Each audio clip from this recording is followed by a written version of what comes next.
नमस्कार, आप सभी का प्रताप एजुकेशन लोसल पर हार्दिक स्वागत है। हमने पिछले 3 वीडियो में संविधान के बारे में पढ़ा है। आज भी संविधान का यह चौथा भाग है आपके सामने। आप हमारे वीडियो को ज़्यादा से ज़्यादा शेयर करें, लाइक करें और हमारे चैनल को सब्सक्राइब करें। चलो टाइम वेस्ट के बिना ही हम आगे पढ़ते हैं संविधान में हमने पढ़ा था, लास्ट हमारा 1853 का जो चार्टर एक्ट था उसके बारे में पढ़ा था पिछले वीडियो में। और आज हम इससे आगे पढ़ते हैं 1853 और 1833, 1813 और 1793, ये 4 चार्टर एक्ट थे जो हमने पिछले वीडियो में देखे। आज हम जो पढ़ेंगे वो है 1858 का अधिनियम और उसके बाद का जो शासन व्यवस्था थी उसके बारे में पढ़ेंगे। पहले क्या है दोस्तों, 1858 से पहले जितनी भी शासन व्यवस्था थी उस पर में कंपनी का आधिपत्य था। लेकिन 1858 के अधिनियम के बाद जो शासन व्यवस्था है भारत की शासन व्यवस्था ब्रिटिश ताज के पास चली जाती है, जिसको हम बोलते हैं ब्रिटिश ताज का शासन या ब्रिटिश क्राउन का या ब्रिटिश महारानी का शासन। वो शासन जो 1858 से लेकर 1947 तक चला था, 1858 से लेकर 1947 तक चला था। आज हम उसी की बात करते हैं।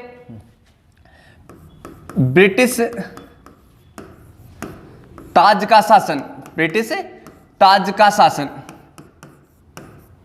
ब्रिटिश ताज का शासन, ब्रिटिश ताज का शासन।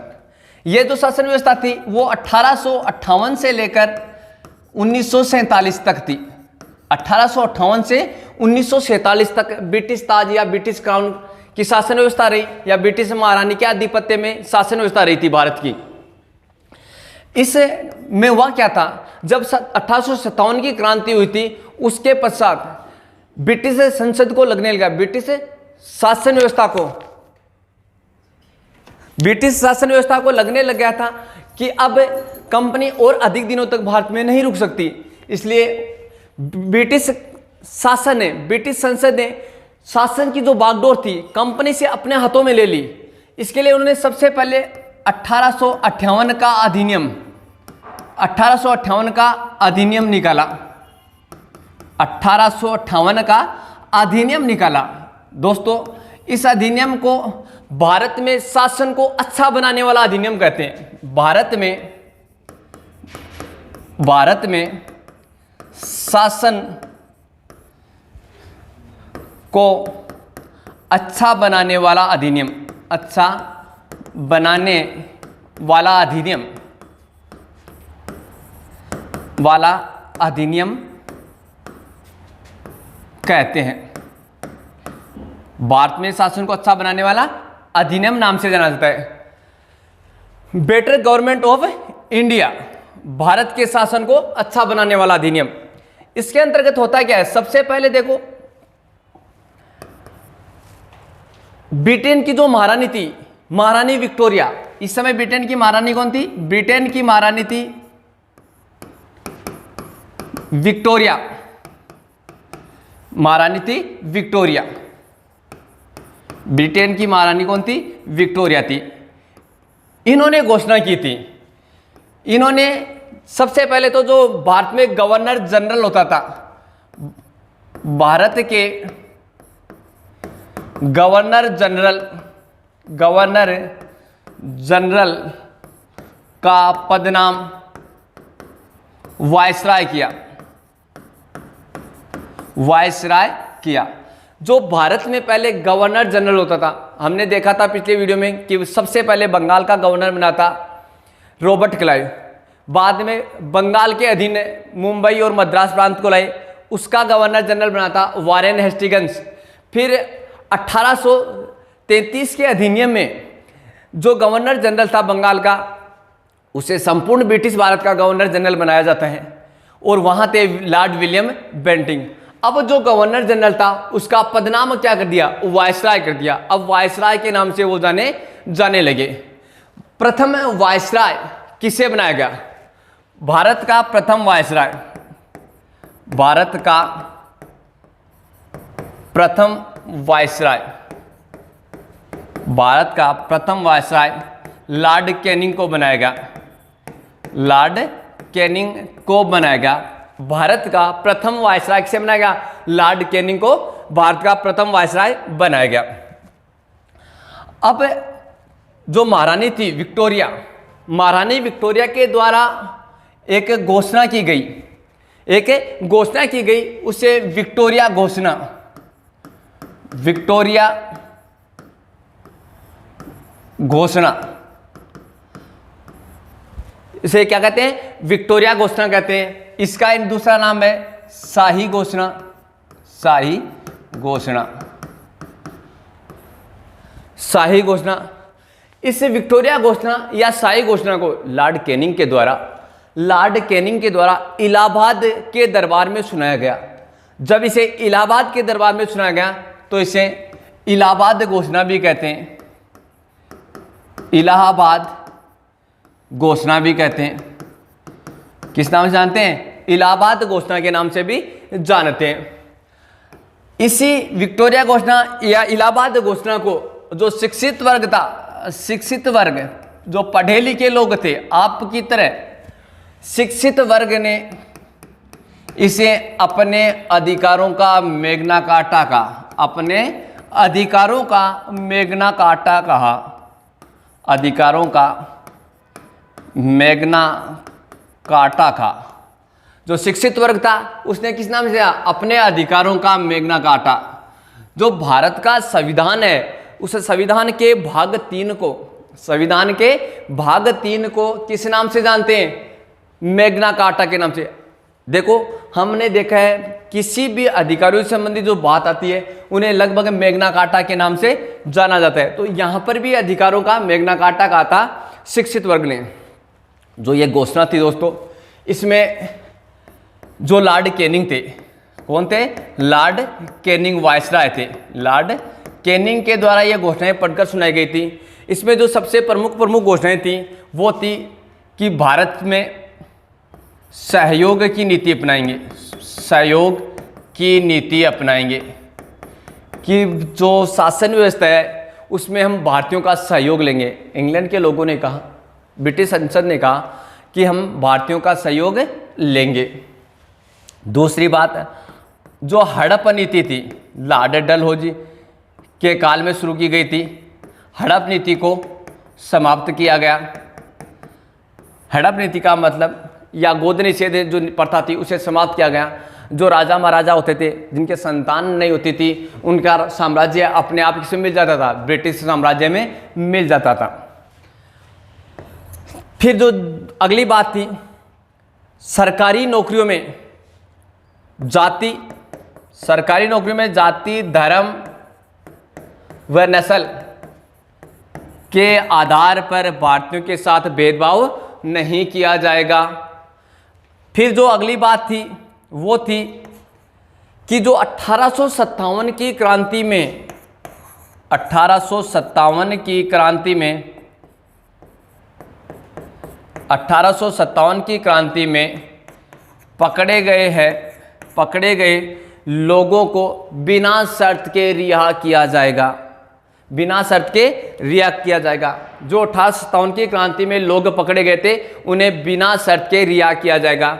जब 1857 की क्रांति वाली बात सुनाई गई, पढ़कर सुनाई गई कि हम जो 1857 की क्रांति में लोग पकड़े गए हैं उन्हें किसी भी शर्त के साथ नहीं, बिना शर्त के रिहा करें, तब भारतीय लोगों ने जो वायसराय था लॉर्ड कैनिंग उसे उपनाम दिया, पदनाम दिया। क्या उपनाम दिया? दयालु वायसराय, दयालु वायसराय कहा था,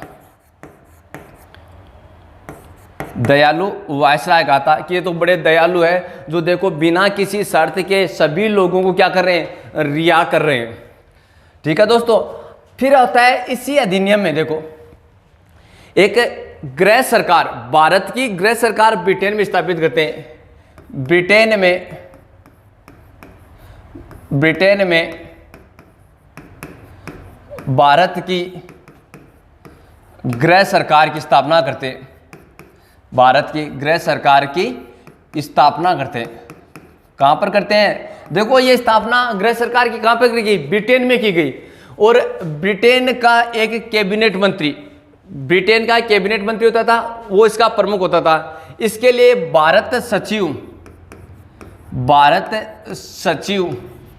पद सर्जित किया गया, पद सर्जित किया गया, भारत सचिव का पद सर्जित किया गया कि हम एक भारत सचिव बनाएंगे जो गृह सरकार का कार्य देखेगा, ब्रिटेन में ही रहकर भारत की गृह सरकार का क्या देखेगा, कार्य देखेगा। अब जो भारत सचिव था वो होता था ब्रिटिश संसद का कैबिनेट मंत्री, ब्रिटिश संसद का कैबिनेट मंत्री होता था, उसे भारत सचिव बनाया जाता था। और ये जो मंत्री होता था वो ब्रिटिश संसद के प्रति ही उत्तरदायी होता था, ब्रिटिश संसद के प्रति ही उत्तरदायी होता था। प्रथम भारत सचिव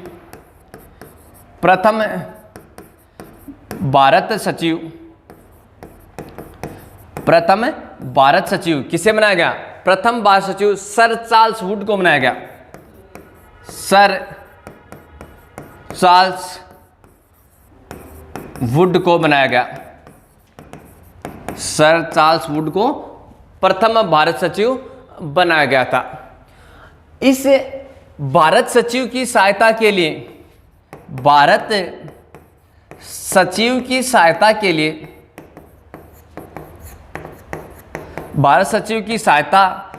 लिए 15 सदस्यों की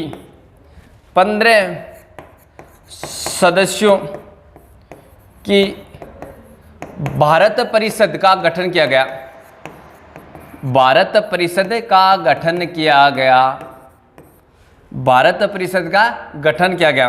यानी जो भारत सचिव होता था उसकी सहायता के लिए, उसके काम में उसको सहयोग करने के लिए एक भारत परिषद का गठन किया गया। और उस भारत परिषद में सदस्य संख्या कितनी होती थी? 15 सदस्य संख्या होती थी, 15 व्यक्ति होते थे भारत परिषद में। ये तो 1858 का अधिनियम था। अब देखो इसके बाद में जो आते हैं अधिनियम, 1909 का अधिनियम है, 1919 का अधिनियम है, 1935 का अधिनियम है, भारत शासन के लिए वो बहुत बढ़िया अधिनियम है। इस अधिनियम में जो प्रमुख बातें निकल कर सामने आई वो कौन कौन सी थी, हम देखते हैं। सबसे पहले तो था कि इस अधिनियम में ब्रिटेन की महारानी कौन थी? विक्टोरिया थी, कोई बात नहीं। भारत के गवर्नर जनरल था, उसका पद नाम क्या कर दिया गया? वायसराय कर दिया गया। और भारत का प्रथम वायसराय किसे बनाया गया? लॉर्ड कैनिंग को भारत का प्रथम वायसराय बना दिया गया। पहले क्या होता था? गवर्नर जनरल होता था। और भारत का प्रथम, संपूर्ण ब्रिटिश भारत का प्रथम गवर्नर जनरल कौन था? लॉर्ड विलियम बेंटिंग थे। फिर देखो इसी दिन में एक जो महारानी थी इंग्लैंड की, विक्टोरिया, उनके द्वारा घोषणा की गई, उसे विक्टोरिया घोषणा, शाही घोषणा या इलाहाबाद घोषणा के नाम से जानते हैं। फिर जो शिक्षित वर्ग था उसने इसे अपने अधिकारों का क्या कहा? मैग्ना कार्टा कहा। लॉर्ड कैनिंग के द्वारा जो घोषणा सुनाई गई उसकी प्रमुख बातें क्या है? सहयोग की नीति अपनाई गई कि सहयोग लेंगे भारतीयों से। हड़प नीति को क्या कर दिया गया? समाप्त कर दिया गया। फिर जाति, धर्म व नस्ल के आधार पर भारतीयों से भेदभाव नहीं किया जाएगा नौकरियों में। और जो अगली बात थी वो थी 1857 के अधिनियम। 1857 की क्रांति में जो लोग पकड़े गए थे उन्हें बिना शर्त के रिहा करना।